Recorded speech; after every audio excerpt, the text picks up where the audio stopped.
नमस्कार। आज हम बात कर रहे हैं भारतीय समाचार मीडिया की, मतलब उसकी आज की हालत क्या है, क्या हकीकतें हैं।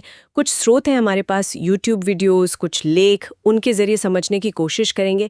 हमारा इरादा ये है कि इन स्रोतों से जो मुख्य बातें हैं, जो विश्लेषण है, पत्रकारों के अनुभव है, उनको निकालें। देखें कि भाई आजकल न्यूज़ कवरेज कैसे चल रही है, क्या दिक्कतें आ रही हैं, और हाँ, क्या कुछ समाधान भी सोचे गए हैं। जो आजकल टीवी न्यूज़ चैनलों पर क्या चल रहा है, हाँ। वो कैसे काम करते हैं, और हाँ, उन पर जो सवाल उठ रहे हैं, हाँ, उन सब पर थोड़ी रोशनी डालते हैं। बिल्कुल। और हमारा मकसद यही है कि इन स्रोतों से जो जानकारी मिली है उसके जरिए हम समझें कि भाई भारत में जो मेन स्ट्रीम मीडिया है, खासकर हिंदी टीवी चैनल, उनकी आज की हालत क्या है। हाँ। उनकी आलोचना क्यों हो रही है और इसके पीछे वजहें क्या हो सकती हैं। तो चलिए शुरू करते हैं, फिर देखते हैं इन स्रोतों में क्या है। जी। तो सबसे पहले बात करते हैं कि दिखाया क्या जा रहा है, मतलब कंटेंट क्या है। हाँ, कंटेंट।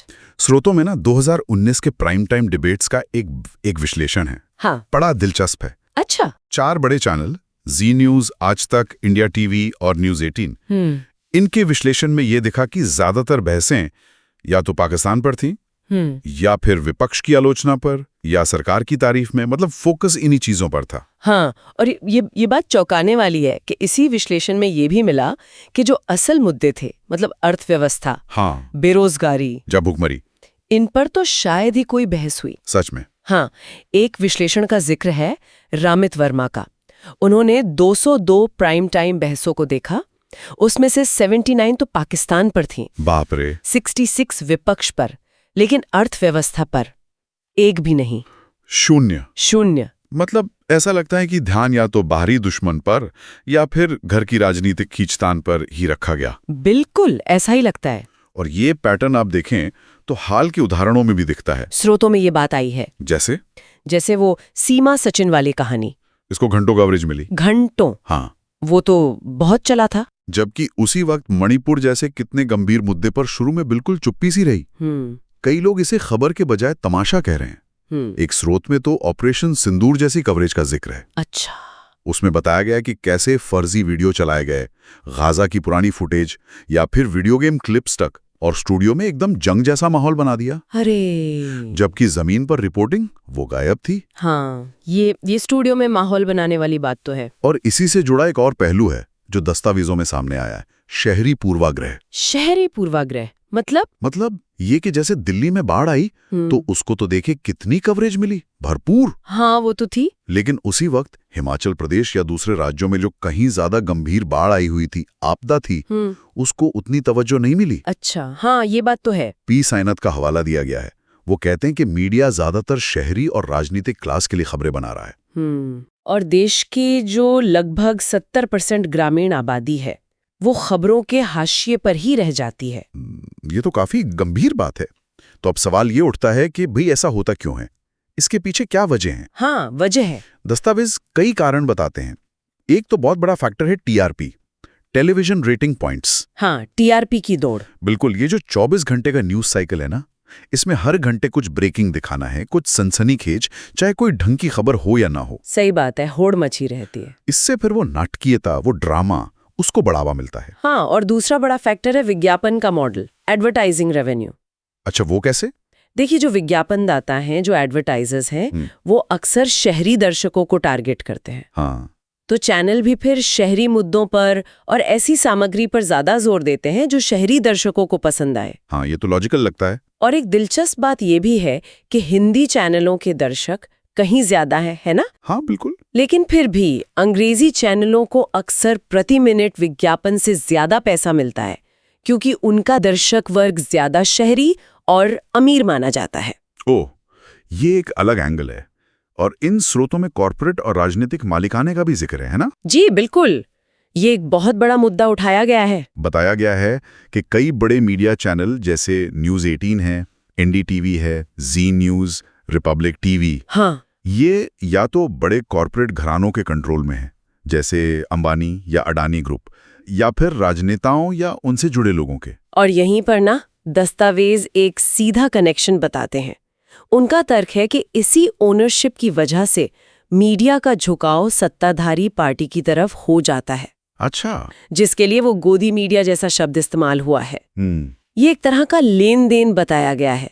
मतलब सरकार कॉर्पोरेट के लिए पॉलिसी बनाती है और बदले में मीडिया चैनल सरकार की अच्छी इमेज दिखाते हैं। एक तरह का क्विड प्रो क्वो। हाँ बिल्कुल।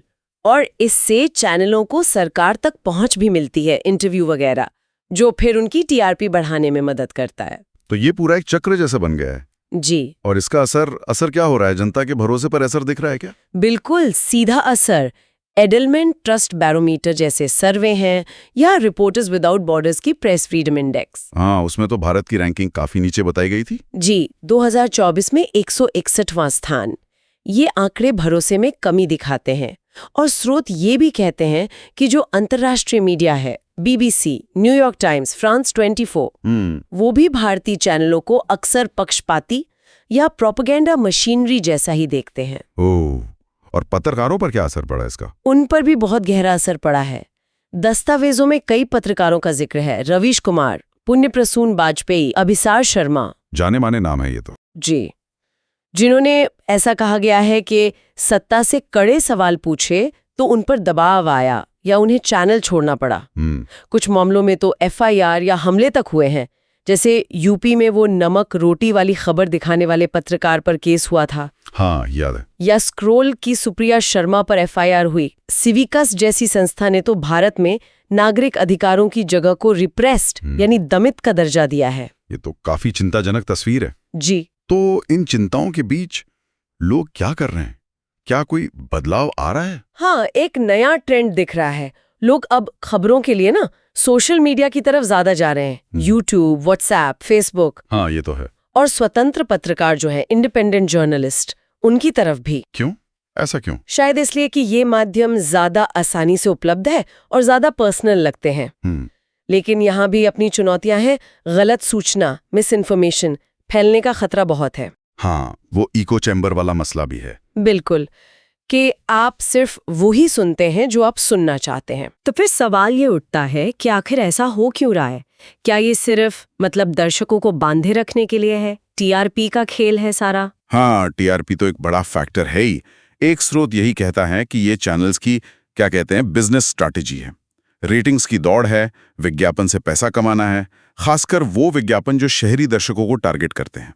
और कंपटीशन इतना ज्यादा है कि न्यूज चैनल एक तरह से एंटरटेनमेंट चैनल बन गए हैं। और ऊपर से ये 24/7 लगातार न्यूज दिखाने का जो दबाव है कि कुछ ना कुछ चलाते रहना है, चाहे कोई ढंग की खबर हो या ना हो। हाँ, ये तो है। तो इन सब का नतीजा क्या हो रहा है? सबसे पहली चीज जो दिमाग में आती है वो है भरोसा, लोगों का विश्वास। सही कहा। और यही सबसे बड़ी चिंता है। जैसा एक स्रोत कहता भी है, विश्वास का संकट। लोग पारंपरिक मीडिया पर, टीवी चैनलों पर, अखबारों पर कम भरोसा कर रहे हैं। और फिर जानकारी के लिए कहाँ जा रहे हैं? Social media. हाँ, ज्यादातर सोशल मीडिया की तरफ। और वहां तो फिर सही और गलत जानकारी में फर्क करना और भी मुश्किल है। फर्जी खबरें, दुष्प्रचार, ये सब बहुत तेजी से फैलता है। जैसे वो ऑपरेशन सिंदूर वाला मामला था, या एक क्लिप थी मनोज तिवारी की, बहस में तथ्यों का कैसा घालमेल था। ये सब उदाहरण है इसके। और इसका असर सिर्फ देश के अंदर ही तो नहीं होगा, बाहर भी तो हमारी छवि पे असर पड़ता होगा। बिल्कुल पड़ता है। स्रोत बताते हैं कि अंतर्राष्ट्रीय स्तर पर भी भारतीय मीडिया की इमेज को लेकर सवाल उठते हैं। विदेशी मीडिया, कुछ संगठन वो अक्सर आरोप लगाते हैं कि भारतीय चैनल पक्षपाती हैं, ध्रुवीकरण फैलाते हैं, बहुत ज्यादा सनसनीखेज हैं। और पत्रकारों पर दबाव की बातें भी सामने आई हैं। असहमति की आवाज को दबाना, ये सब प्रेस की आजादी पर सवाल खड़े करता है। मणिपुर जैसे इतने बड़े मुद्दे को ठीक से कवर न करना, इसे भी एक चिंताजनक नतीजे के तौर पर देखा गया है। ये सब सुनकर तो काफी निराशा होती है। अगर ऐसी स्थिति है तो क्या कोई उम्मीद की किरण भी है, कोई रास्ता? क्या स्रोत कुछ सकारात्मक बातें भी बताते हैं? हाँ, ऐसा नहीं है कि सब कुछ नकारात्मक ही है। कुछ उम्मीदें भी हैं। जैसे कई ऐसे पत्रकार हैं जिन्हें शायद मेन स्ट्रीम मीडिया में जगह नहीं मिली या उन्होंने छोड़ दिया, वो अब यूट्यूब जैसे प्लेटफॉर्म पर स्वतंत्र रूप से काम कर रहे हैं। अच्छा काम कर रहे हैं। अच्छा, इंडिपेंडेंट जर्नलिस्ट्स। सोशल मीडिया भी एक जरिया है जानकारी का, पर जैसा हमने कहा उसके अपने खतरे हैं, फर्जी खबरों वाले। और समाधान के तौर पर क्या सुझाव है? इस स्थिति को ठीक कैसे किया जा सकता है? देखिए, कई तरह के सुझाव दिए गए हैं। एक तो ये कि स्वतंत्र पत्रकारिता को सपोर्ट किया जाए। दूसरा, दर्शकों में मीडिया साक्षरता बढ़ाई जाए। लोग खुद समझ सकें कि क्या सही है, क्या गलत, किस पर भरोसा करें।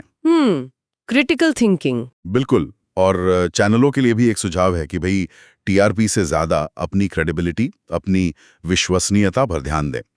एक और दिलचस्प सुझाव ये था कि चैनल ये जो 24 घंटे ब्रेकिंग न्यूज चलाते हैं, हाँ, उसकी जगह पुराने दूरदर्शन की तरह तय समय पर अच्छे न्यूज बुलेटिन दें और बाकी समय में कुछ स्किल बेस्ड जानकारी वाले कार्यक्रम दिखाएं।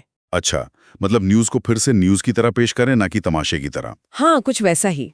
और एक और बात, जो सरकारी प्रसारक हैं जैसे दूरदर्शन, आकाशवाणी, उनको मजबूत किया जाए, मॉडर्न बनाया जाए, ताकि वो एक भरोसेमंद विकल्प बन सकें। तो कुल मिला के अगर हम सार निकालें तो ये स्रोत इशारा कर रहे हैं कि भारतीय मीडिया में एक बड़ा शिफ्ट आया है।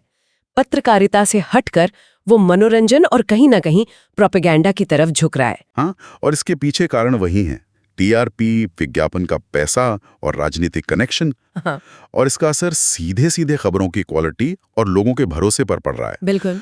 और यहीं पर मुझे लगता है एक बड़ा सवाल खड़ा होता है हम सबके लिए। सोचने वाली बात है कि जब मेन स्ट्रीम मीडिया की ये हालत हो और सोशल मीडिया खतरों से भरा हो, तो एक आम नागरिक, एक आम दर्शक या पाठक, वो आज के इस इंफॉर्मेशन के ज़माने में खुद को सही मायने में सूचित कैसे रखे कि जब जानकारी देने वाले जो मुख्य स्रोत हैं वही सवालों के घेरे में है, तो एक आम नागरिक, हम और आप जैसे लोग, सूचनाओं के इस पूरे समंदर में, इस शोर में सही और गलत की पहचान करें तो कैसे करें? ये वाकई एक बड़ा सवाल है। ये एक ऐसी पहेली है, एक ऐसी चुनौती है जिस पे शायद हम सभी को गंभीरता से सोचने की जरूरत है।